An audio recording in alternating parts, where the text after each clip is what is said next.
सभी श्याम प्रेमी भक्तों को जय श्री श्याम। कैसे आप सब? उम्मीद है सब अच्छे होंगे।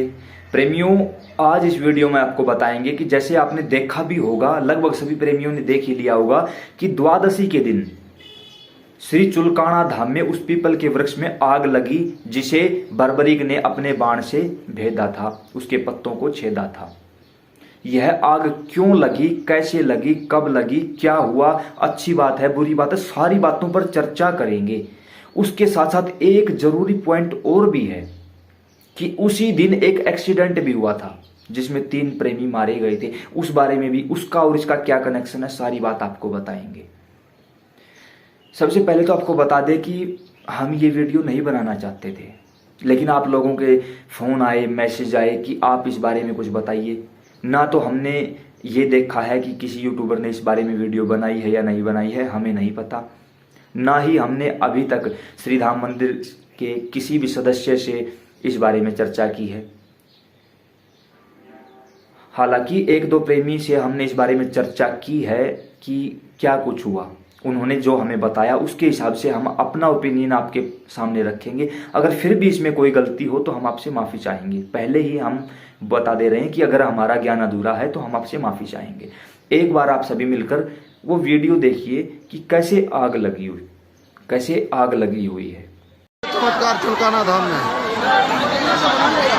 पीपल के वृक्ष में लगी आग। जय हो।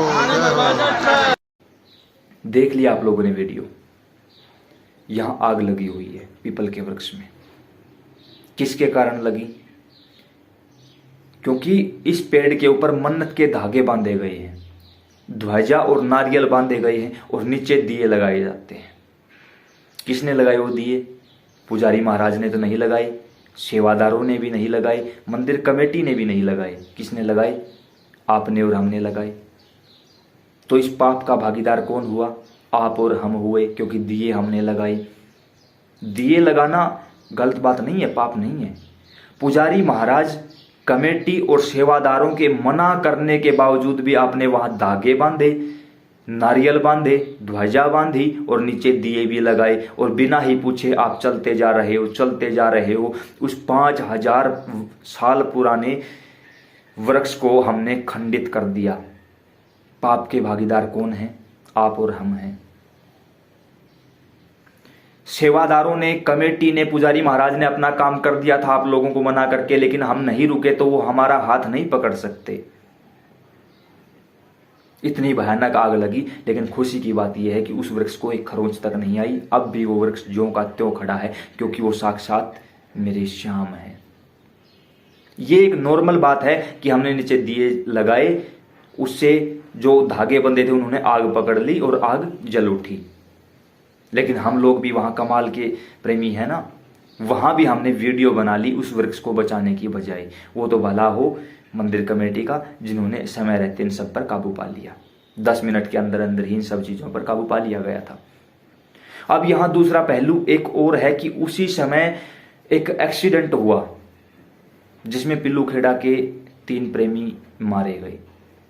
ऐसा सुनने में आया है कि वो प्रेमी बाबा के दरबार गए थे, दर्शन किए थे, वापस अपने घर की तरफ लौट रहे थे।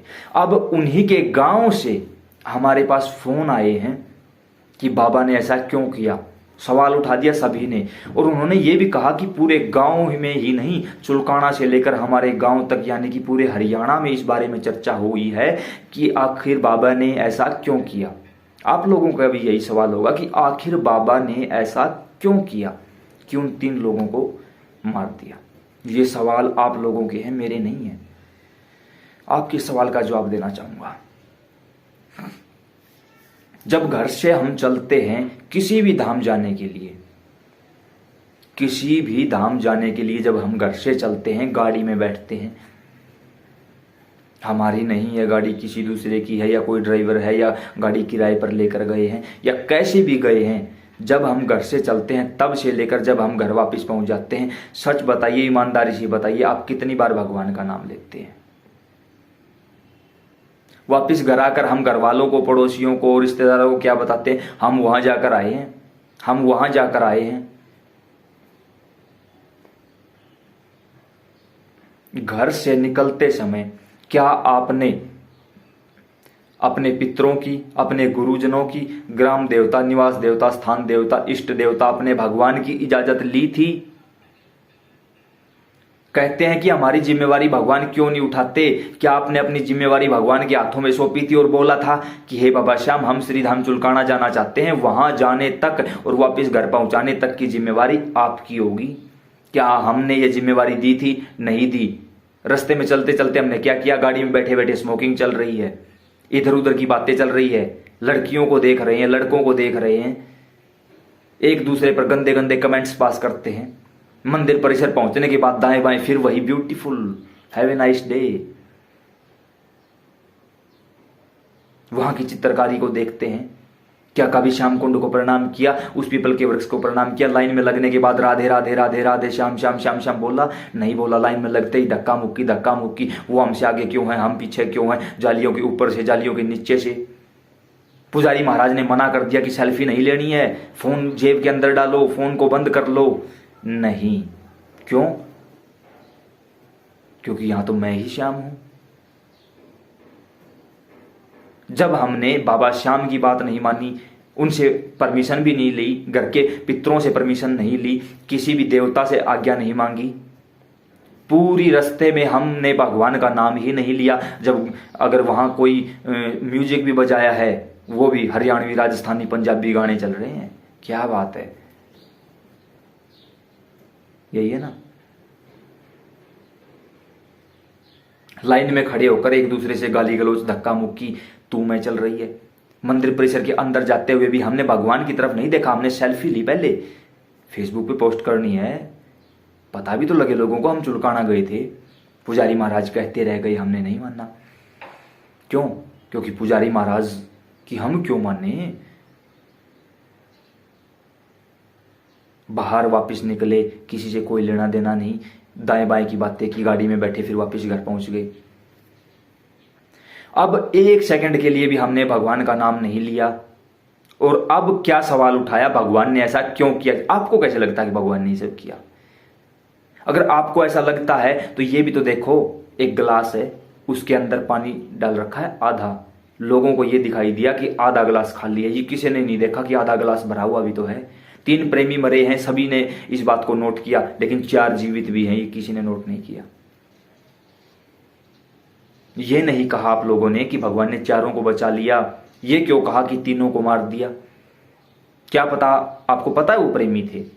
हो सकता है वो मुझ जैसे पाखंडी हो जो सिर्फ दिखावा करने के लिए वहां गए हो, सिर्फ टाइम पास के लिए गए हो। किसी को नहीं पता इस बारे में। अब यहां कोई भी प्रेमी ये न समझे कि मैं उनके ऊपर सवाल उठा रहा हूं, नहीं। हम फॉर एग्जाम्पल, एक उदाहरण के तौर पर सिर्फ बातें कर रहे हैं। हम अपनी और आपकी बातें लेकर चल रहे हैं। हमने पुजारी महाराज की नहीं मानी, मंदिर के सेवादारों की नहीं मानी, तो फिर आप लोगों को किसने हक दिया भगवान की सत्ता पर सवाल उठाने का? ध्यान रहे, यहाँ एक पहलू और भी है। उसी समय तो वहां एक्सीडेंट हुआ और उसी समय उस पीपल के वृक्ष में आग लगी। दोनों काम एक ही साथ हुए थे। यानी कि मेरे श्याम ने अपने आप को तपा लिया था। देखा नहीं गया मेरे श्याम से इधर से। यानी कि गलती गाड़ी वाले की थी, ट्रैक्टर वाले की थी, ये तो नहीं कह सकते, लेकिन मेरे श्याम से रुका नहीं गया। मेरे श्याम ने अपने आप को तपा लिया। जो सीधा सिंपल तरीका लोगों को दिखाई देता है, वैसा आप क्यों सोचते हो? ये तो बिल्कुल सिंपल है, धागे बंधे हुए थे, उन्होंने आग पकड़ ली, आग लगी, बात खत्म। नहीं, ये तो सभी को दिखाई देता है, और जो दिखाई देता है वो वास्तव में होता नहीं, वही होता है जो हमें दिखाई नहीं देता। इसके पीछे उस पहलू को भी तो ढूंढो कि आग क्यों लगी, उसी समय क्यों लगी जब वहां एक्सीडेंट हुआ। क्योंकि मेरे श्याम से रुका नहीं गया। मेरे श्याम ने अपने आप को तपा लिया, उस तपिश में रुका नहीं गया मेरे श्याम से। यह तो सिर्फ एक शुरुआत है, अगर हमने नहीं मानी तो। जब मंदिर के पुजारी बोल बोल कर थक चुके हैं, परेशान हो चुके हैं कि मत लगाओ दीपक, मत धागे बांधो, नारियल ध्वजा यहां मत बांधो, हमारे ऊपर इसका कोई प्रभाव नहीं है, तो ये हमें झेलना ही पड़ेगा, कोई दूसरा नहीं झेलेगा। अब कुछ लोग बोलेंगे कि हम क्यों माने पुजारी की बात। होता है ऐसा, हम श्रीधाम खाटू जाते हैं, वहां भी देखते हैं। हमारे यहाँ श्रीधाम छाड़वा में भी हमने देखा है, चुलकाना धाम में भी, बीड़ बरबरान धाम में भी हमने देखा है। जब वहां के लोकल बंदे होते हैं ना, वो पता है क्या बोलते हैं पुजारी महाराज के बारे में? इसे तो खाने कमाने का अच्छा धंधा मिल चुका है, अच्छे से मौज करता है, लोग पांव छूते हैं, राम राम होती है और मोटा पैसा कमाता है। ये सिर्फ वो लोग बोलते हैं जिन्हें भगवान से कोई लेना देना नहीं होता। एक पुजारी जो 3 बजे उठकर स्नान आदि से निवृत्त होकर 4 साढ़े 4 आरती में पहुंचता है, पूरा दिन आप लोगों की सेवा में मंदिर में खड़ा रहता है, रात को फिर 12 बजे अपने घर जाता है। 12 से 3 उसके पास अपने बच्चों के लिए समय नहीं है, लेकिन वो आप लोगों के लिए समय निकालता है। आपका हक है उसे मूर्ख कहने का, उसे पाखंडी, चोर, लुटेरा या ऐसे ऐसे शब्द यूज करने का हक है आपको।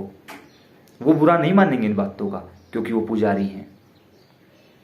ठीक है, एक इंसान की ड्यूटी सिर्फ 8 घंटे की होती है, लेकिन उनके यहाँ ड्यूटी 24 घंटे की होती है। और फिर भी वो लुटेरे, पाखंडी, चोर है। क्यों जाते हो आप पाखंडी चोरों के पास? गलती आपकी है, वो आपके घर नहीं आए आपको बुलाने के लिए।